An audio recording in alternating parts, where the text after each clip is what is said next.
Those who fail to improve themselves are incapable of improving others. सुप्रभात, मैं हूं आपके साथ दीक्षा कोहली। आइए नजर डालते हैं मुख्य गतिविधियों पर।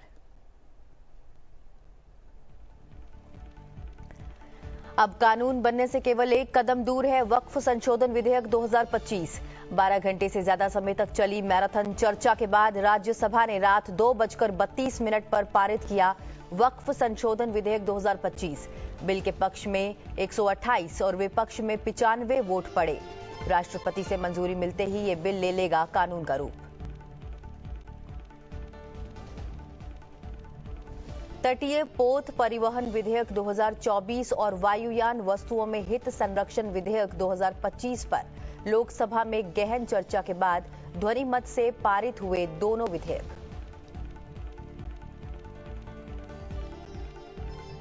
संसद के बाद बजट सत्र का आज आखिरी दिन। लोकसभा में विचार तथा पारित किए जाने के लिए गोवा राज्यसभा निर्वाचन क्षेत्र अनुसूचित जनजाति प्रतिनिधित्व का पुनः समायोजन विधेयक 2024 सूचीबद्ध।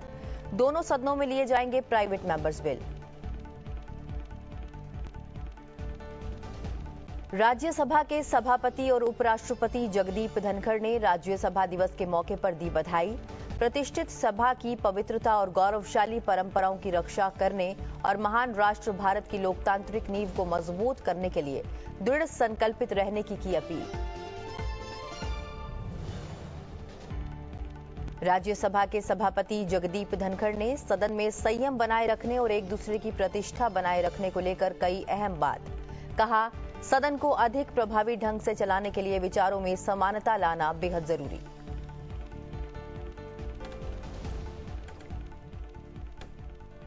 संसद के बजट सत्र का आज अंतिम दिन है।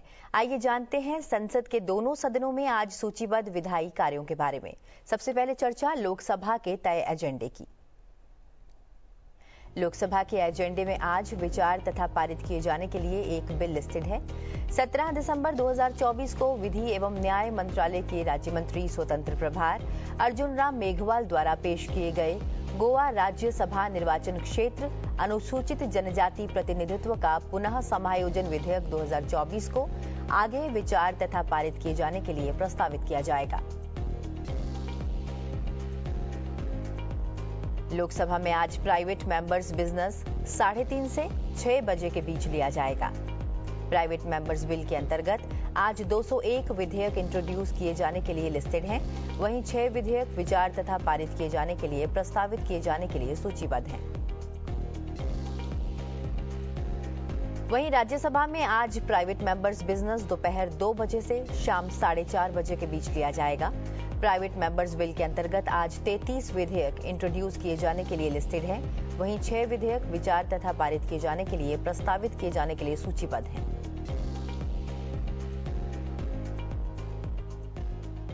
वक्फ संशोधन बिल पर संसद की मुहर लग गई है। राज्यसभा में बिल पर चर्चा पूरी होने के बाद देर रात 2 बजे के बाद वोटिंग कराई गई। इस दौरान सत्ता पक्ष बिल पास कराने में सफल रहा।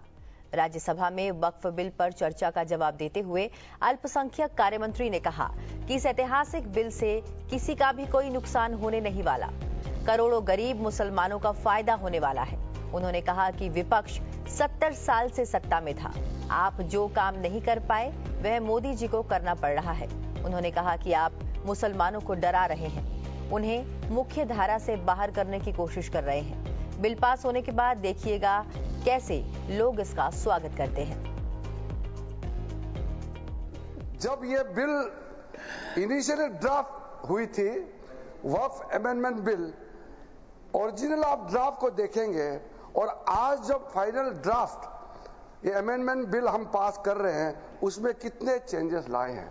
अगर हम नहीं सुनते, अगर हम जो ड्राफ्ट किया वही पारित करता, किसी का सुझाव को हम मंजूर नहीं करता, तो बिल का पूरा स्वरूप ही अलग होता। हम तो सुनने वाले लोग हैं, चर्चा करके सबका सुझाव को समावित करके हम आगे बढ़ना चाहते हैं। इसलिए शुरू का ड्राफ्ट बिल और आज जब फाइनल राज्यसभा में पास कर रहे हैं, उसमें कितना अंतर है। जो existing work property by user में हमने प्रोस्पेक्टिव किया है और जो रजिस्टर्ड जो प्रॉपर्टी है जिसका वेल डॉक्यूमेंटेड है उसमें छेड़छाड़ नहीं करेंगे। ये आपका सुझाव पर हुआ है।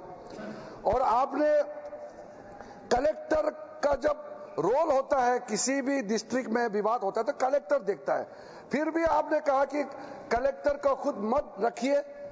जब सरकारी जमीन का कोई विवाद होता है वक्फ बोर्ड के साथ, तो कलेक्टर खुद अपने केस का फैसला नहीं होना चाहिए, वो भी आपके कहने पर कलेक्टर से ऊपर का अधिकारी को बनाया। ये भी आपके जेपीसी का मेंबर्स का रिक्वेस्ट है। जब आप डिटेल पोर्टल में फाइल करता है तभी आपने मांगा था कि इसका एक्सटेंशन टाइम दिया जाना चाहिए। हमने आपने जैसे सुझाव दिया हमने माना है। और अनरजिस्टर्ड वक्फ को एनफोर्स करने के लिए जो 6 मंथ्स टाइम दिया उसको एक्सटेंड करना चाहिए, आपने मांग किया, वो हमने माना है। उसके बाद में सेंट्रल गवर्नमेंट को जो कंट्रीब्यूशन देने के लिए जो रेट फाइनलाइज करना है मुतावाली का, वो फिक्स करने के लिए आपने कहा, वो हमने किया है। 3 मेंबर होना चाहिए ट्राइब्यूनल में, वो भी जेपीसी का रिक्वेस्ट है, हमने माना है। ये जो गवर्नमेंट का स्टैट्यूटरी बॉडी होता है ये सेकुलर होना चाहिए, इसमें सब लोग बैठना चाहिए। फिर भी हमने कहा कि रेस्ट्रिक्शन किया है कि यहाँ इतना ही गैर मुस्लिम हो सकता है। मेजोरिटी अब 22 मेंबर में अगर मैक्सिमम 4 होता है, वो 4 क्या आपको वहां निर्णय बदल सकता है? वो सिर्फ योगदान कर सकता है, अपना एक्सपर्टाइज दे करके वहां काम करने का वैल्यू को बढ़ा सकता है। तो इस प्रकार का कई लोग, इसलिए मैं कहना चाहता हूं कि आप लोग समझदार नहीं है तो ये मैं कह नहीं सकता हूं, क्योंकि समझदार ही है, लेकिन कहने का जो तरीका या आपका सोचने का तरीका, इसमें और हमारे सोचने का तरीका में अंतर है। अदरवाइज सर मल्लिकार्जुन खड़गे जी ने तो कितना बात कहा, लेकिन वरिष्ठ नेता है, सुबह भी बड़ा दुख के साथ उन्होंने कहा मैं जवाब देना चाहता, तो हमारा एक साथी ने डिस्टर्ब किया इसलिए नहीं बोला। मैं बहुत इज्जत करता हूं, जवाब देना चाहता हूं, लेकिन हमको मत बोलिए कि मंत्री जी ने मेरा किसी पॉइंट का जवाब नहीं दिया, क्योंकि आपका पॉइंट जवाब देखा तो बहुत लंबा हो जाएगा। सिर्फ मैं इंपॉर्टेंट पॉइंट को कह करके समाप्त करना चाहता हूं। आप कभी भी ये नहीं भूलना चाहिए कि जब एक बार वक्फ क्रिएट हो जाता है आप उसको रिवर्स नहीं कर सकता है। वंस ए वक्फ इज ऑलवेज ए वक्फ। कोई प्रॉपर्टी को अगर जब वक्फ डिक्लेयर करता है, इसलिए सोच समझ के करना चाहिए, क्योंकि डिक्लेयर हो जाने के बाद आप उसका स्टेटस को बदल नहीं सकता है। ये आप एक पायस चैरिटेबल रिलीजियस पर्पस के लिए वक्फ डिक्लेयर करता है, रिवर्स हो नहीं सकता है। तो आप सोचते हैं कि ऐसे ही मनमानी डिक्लेयर करने दिया जाएगा? कैसे आप ये विचार आ सकते हैं? ऐसा प्रावधान जिसका इरिवर्सिबल स्टेटस हो जाता है, तो ऐसा पोजीशन में आने से पहले अप्लाई करना पड़ता है हर तरीके, ताकि कोई चूक ना हो जाए। कितना गरीब लोग हैं मेरे पास में, अगर मैं आपको पूरा पढ़ के बताऊंगा, हजारों लोग डेलीगेशन मेरे पास में आए, गरीब मुसलमान, पसमंदा के लोग, आगा कानिस के लोग, सुन्नी सिया, सब लोग आए। सबने कहा कि ये जो आप वक्फ अमेंडमेंट बिल लेके आ रहे हैं उसको जल्दी से जल्दी पारित होना चाहिए, क्योंकि चंद लोग, मैं आपको आरोप नहीं लगा रहा हूं, लेकिन चंद लोग पूरा दुनिया का सबसे बड़ा प्रॉपर्टी, वक्फ प्रॉपर्टी को हिंदुस्तान में कब्जा करके रखा हुआ है। ये इल्जाम मेरे सामने में बताते हैं, तो क्या मैं मुख्य दर्शक बनकर रहना चाहिए? आदरणीय प्रधानमंत्री ने जब ये फैसला किया, बहुत ही सोच समझ के फैसला किया है। आप देखिए कल से इसका कितना स्वागत होता है, आप देखिए। इसलिए आप इतना हमको डराया बोलता है, मुसलमानों को डराया। हम मुसलमानों को नहीं डरा रहे हैं, आप डरा रहे हैं। आप डरा करके मुसलमानों को आप हमारे मुख्य धारा से बाहर करने का कोशिश आप कर रहे हैं। इसलिए मैं कहना चाहता हूं, जो सीएए का चर्चा हुआ था, तो जो सदस्य, चाहे सदन का सदस्य हो या बाहर के हो, जिन्होंने कहा था कि सीएए पास होने के बाद मुसलमानों का अधिकार छिन जाएगा, नागरिकता छिन जाएगा, अभी 2 साल होने को है, किसी एक मुसलमान का नागरिकता छीना है? तो आपने मिसलीड किया है, लेकिन किसी ने माफी नहीं मांगा। हम बड़ा दिल के साथ आपसे माफी भी नहीं मांग रहे आज, लेकिन और आगे गुमराह करने का कोशिश मत कीजिए। वक्फ संशोधन बिल के पक्ष में 128 और विपक्ष में 95 वोट पड़े। इस तरह 12 घंटे से ज्यादा समय तक चली मैराथन चर्चा के बाद रात 2:32 पर राज्यसभा ने वक्फ संशोधन विधेयक 2025 पारित कर दिया। Honorable members, subject to correction, ayes 128.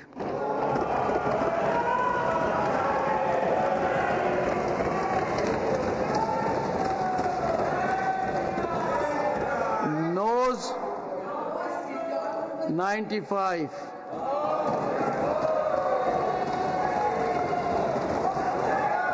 Abstention 0.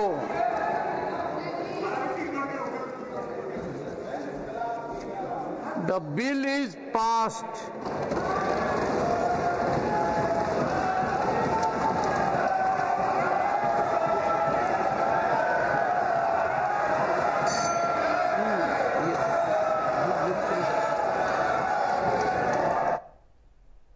यह बिल अब कानून बनने से केवल एक कदम दूर है।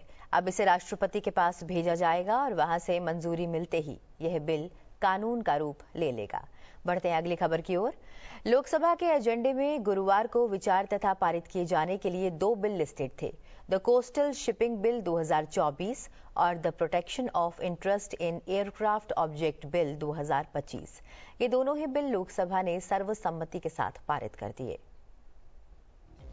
द कोस्टल शिपिंग बिल 2024 यानी तटीय पोत परिवहन विधेयक 2024 को लोकसभा में 1 अप्रैल 2025 को पेश किया गया था, जिस पर लगभग 4 घंटे तक चली चर्चा के बाद 3 अप्रैल को यह बिल पास कर दिया गया। I want to assure this House that the Coastal Shipping Bill 2024 is firmly grounded in the spirit of cooperative federalism and does not encroach upon the jurisdiction of the state. Under clause 8 within bracket 3, a committee is to be constituted to present the National Coastal and Inland Shipping Strategic Plan. Therefore, state and union territories will be equal partners in development and growth of the coastal shipping sector in India. Far from centralizing power, the bill provides for active representation of coastal states, 9 coastal states, 4 union territories in key institutional mechanism. मैं इसी शब्दों के साथ हमारे परम आदरणीय संसद ने इस बिल की चर्चा के कालखंड में जो उल्लेखनीय उन्होंने योगदान दी है, इसके लिए मैं आभारी हूं। सबके लिए आभार व्यक्त करना चाहता हूं और अब मैं सभी आदरणीय संसद से आग्रह करता हूं इस बिल को पारित करने में मदद करें। नागर विमानन मंत्री किंजरापू राम मोहन नायडू ने वायुयान वस्तुओं में हित संरक्षण विधेयक 2025 को भी विचार तथा पारित किए जाने के लिए प्रस्तावित किया, जिस पर लगभग 3 घंटे की चर्चा के बाद कल रात लगभग 9 बजे ये बिल भी पास हो गया।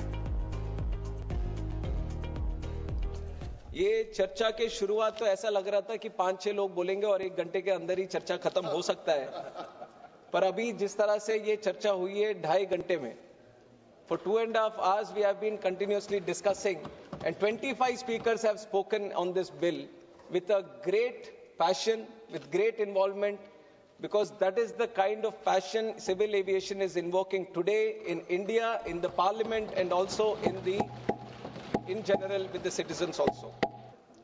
भारत में सिविल एविएशन के संबंध में एक विजन था और विजन को पूरा करने के लिए एक मिशन था और वो मिशन को मुमकिन करने के लिए आदरणीय प्रधानमंत्री मोदी जी का मार्गदर्शन था और इसी के वजह से आज जिस तरह से आज बढ़ोतरी हम देख रहे हैं वो सब हम हासिल कर पाए।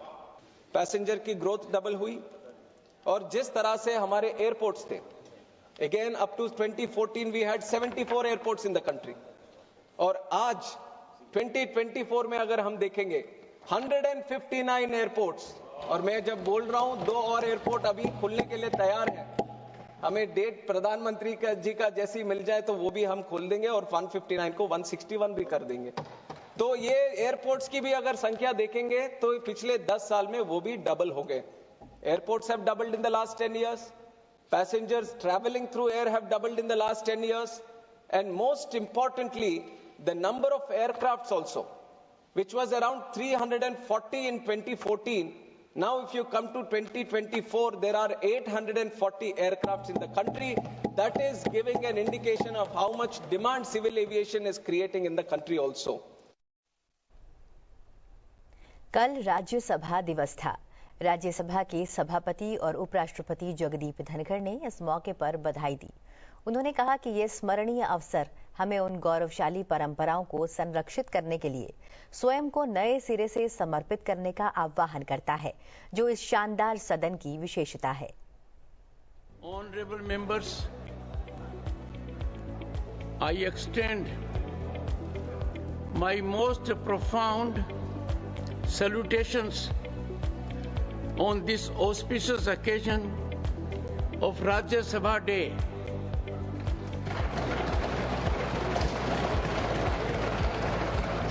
The Council of States, our esteemed Rajya Sabha, stands dignified as the House of Elders, the distinguished upper chamber of our parliamentary democracy.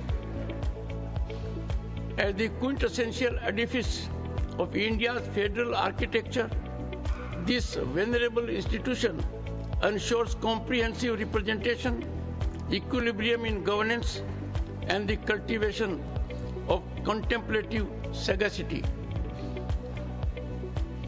Rajya Sabha endures as a distinguished forum where provincial perspectives and specialized expertise converge to enrich our national trajectory. As the Honorable Prime Minister Shri Narendra Modi astutely remarked during the 250th session, while the Rajya Sabha may be designated as the second house, it remains unequivocally paramount in its significance. The Parliament stands as our Polaris, our unwavering North Star, illuminating the path forward during the nation's most formidable challenges, serving as a beacon of guidance through turbulent times. This commemorative occasion beckons us to consecrate ourselves anew to preserving the illustrious traditions that ought to characterize this magnificent institution, which, unlike the Lok Sabha, maintains its perennial continuity. The gravitas of this institution and the erudition and expertise of its distinguished members remain of transcendent importance. I implore the honorable members to exemplify consummate conduct through excellence, unwavering devotion, steadfast commitment, profound scholarship, and discourse that stimulates intellectual contemplation and enlightenment. The exemplary standard must manifest with immediacy for the citizenry at large. The Rajya Sabha must serve as the paradigmatic archetype for the legislative bodies throughout the largest republic on the planet. On this momentous occasion, I exhort all members to reaffirm their solemn covenant to constructive deliberation, erudite discourse, and collaborative statecraft. Let us remain resolute in safeguarding the sanctity of this august assembly and fortifying the democratic foundations of our great nation, Bharat. Rajya Sabha के सभापति जगदीप धनखड़ ने सदन में संयम बनाए रखने, एक दूसरे की प्रतिष्ठा बनाए रखने को लेकर अहम बात की। आइए सुनते हैं। Honorable members, as chairman, I maintained utmost restraint, and I indicated that not only leader of the opposition, but very constitutionally highly positioned persons, including Prime Minister, have been subjected to insinuations with no remorse. Let us not go to a level कि खुद के घर में आग लगे तभी बोलें। Please mark my words, your chairman was called a cheerleader by Jairam Ramesh. And imagine my pain when a senior Congress leader videographed a mimicry of the chairman on the sacred premises of this house. And imagine the pain of millions of people in the country when you have traveled outside only to taint, tarnish, demean, and spoil reputations. I was extremely considerate, and I was considerate also when it came to Rana Sanga's issue. I did not reveal the personal part of it. The house in Saini School which I lived was named after Rana Sanga. A great son, and there was no such response. Do we react only जब खुद की दाढ़ी में आग लगती है? I showed highest respect to leader of the opposition. But if you mean to politicize, then let me tell you, expunction by chair should bring quietus to the issue. Number one. And number two, I have tasked Ethics Committee headed by Shri Ghanshyam Tiwari to get in touch with experts, try to devise a mechanism so that members can be counseled. Parties have to take responsibility. How to rectify the reputations, how to save reputations. And I have seen Mr. Derek O'Brien gesticulating to his members. Can we ever countenance this? And gentlemen, when I expunged observations of Derek O'Brien, he put them in social media on Twitter. Day 1, day 2, day 3, day 4, day 5, day 6, day 7, day 8. I can go to any extent to preserve order in the house. If you do not recognize the stature of a Prime Minister in his third term,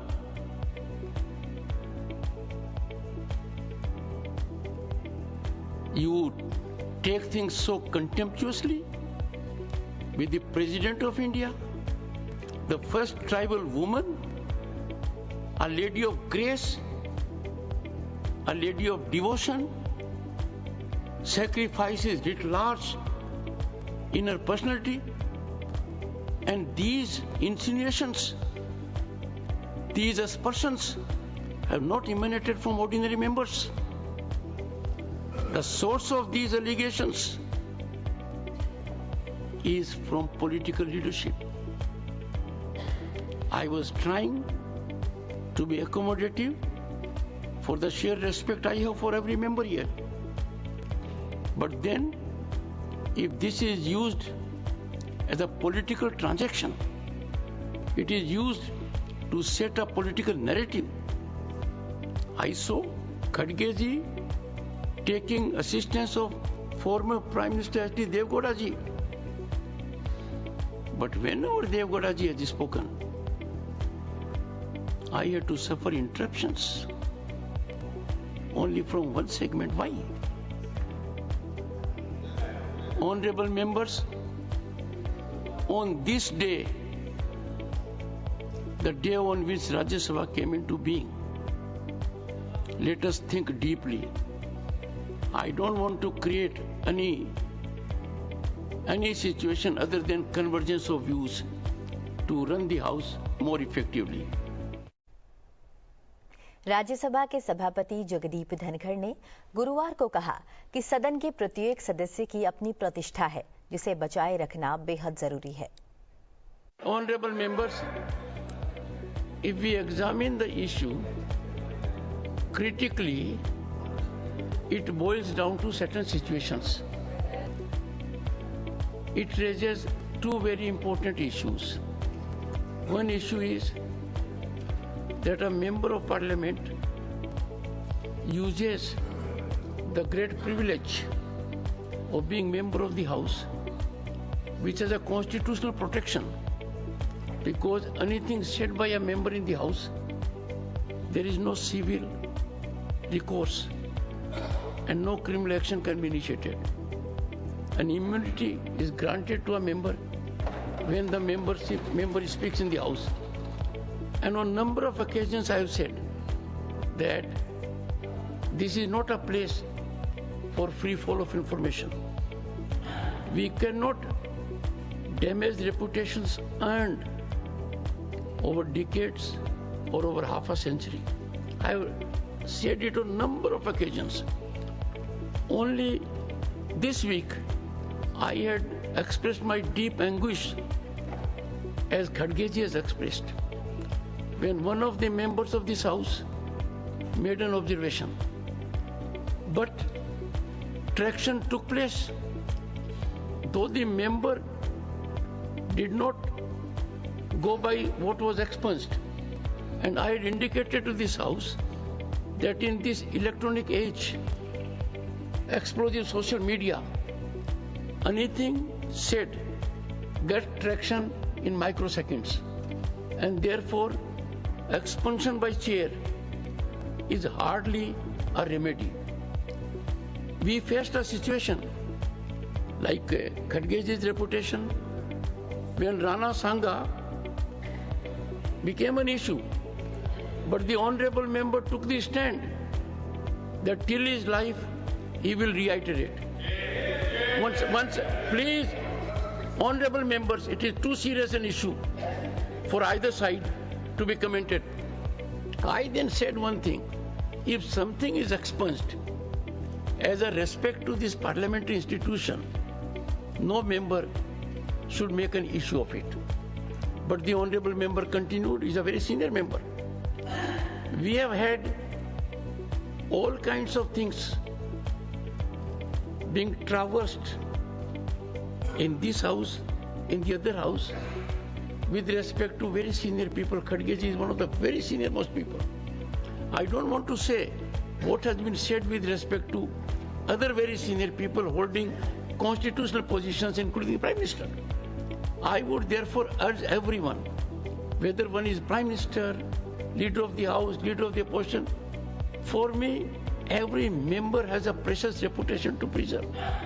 And therefore, anything which has been expunged should never get traction. And I had therefore indicated and assigned a task to Parliamentary Committee of Ethics, headed by Ghanshyam Tiwari ji, to exactly find a way out, because we expect a member who may emotively be carried on account of being a new member or otherwise, and if he apologizes in the House, it only improves image of the member concerned. But it is very difficult to control media traction. And I am sure Ghanshyam Tiwari, the very experienced member heading the Ethics Committee, I have given him this task to find out a mechanism, and for that, honorable members need to be counseled. Political parties must have their workshops, they must educate their members. उपराष्ट्रपति एवं राज्यसभा के सभापति जगदीप धनखड़ ने कल संसद भवन में विभिन्न राजनीतिक दलों के सांसदों से मुलाकात की और उनके साथ बातचीत की।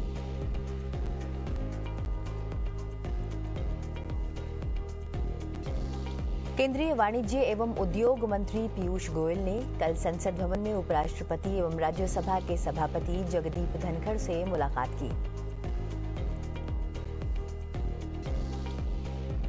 राज्यसभा एवं केंद्रीय स्वास्थ्य एवं परिवार कल्याण तथा रसायन एवं उर्वरक मंत्री जगत प्रकाश नड्डा और केंद्रीय उपभोक्ता मामले, खाद्य एवं सार्वजनिक वितरण तथा नवीन एवं नवीकरणीय ऊर्जा मंत्री प्रहलाद जोशी ने कल संसद भवन में उपराष्ट्रपति एवं सभापति राज्यसभा जगदीप धनखड़ से मुलाकात की। उपसभापति राज्यसभा हरिवंश ने कल संसद भवन में उपराष्ट्रपति और राज्यसभा के सभापति जगदीप धनखड़ से मुलाकात की। वहीं उपराष्ट्रपति एवं राज्यसभा के सभापति जगदीप धनखड़ ने कल संसद भवन में केंद्रीय कौशल विकास एवं उद्यमिता राज्य मंत्री स्वतंत्र प्रभार तथा शिक्षा राज्य मंत्री जयंत चौधरी के साथ बातचीत की। केंद्रीय संसदीय कार्य मंत्री एवं अल्पसंख्यक मामलों के मंत्री किरण रिजिजू ने कल उपराष्ट्रपति एवं राज्यसभा सभापति जगदीप धनखड़ से संसद भवन स्थित उनके कक्ष में उनसे मुलाकात की। उपराष्ट्रपति एवं राज्यसभा के सभापति जगदीप धनखड़ ने कल संसद भवन स्थित अपने कक्ष में पूर्व प्रधानमंत्री एवं राज्यसभा सदस्य HD देवेगौड़ा जी से बातचीत की। रोटी, कपड़ा और मकान और क्रांति जैसी बेहतरीन फिल्में देने वाले दिग्गज अभिनेता मनोज कुमार का 87 वर्ष की उम्र में मुंबई में निधन हो गया। पूरब और पश्चिम फिल्म का गीत भारत का रहने वाला हूं, भारत की बात सुनाता हूं आज भी सभी की जुबां पर है। उनके निधन की खबर आते ही पूरे देश में शोक की लहर दौड़ गई है। अभी मुझे दीजिए इजाजत और आप देखते रहिए संसद टीवी। नमस्कार।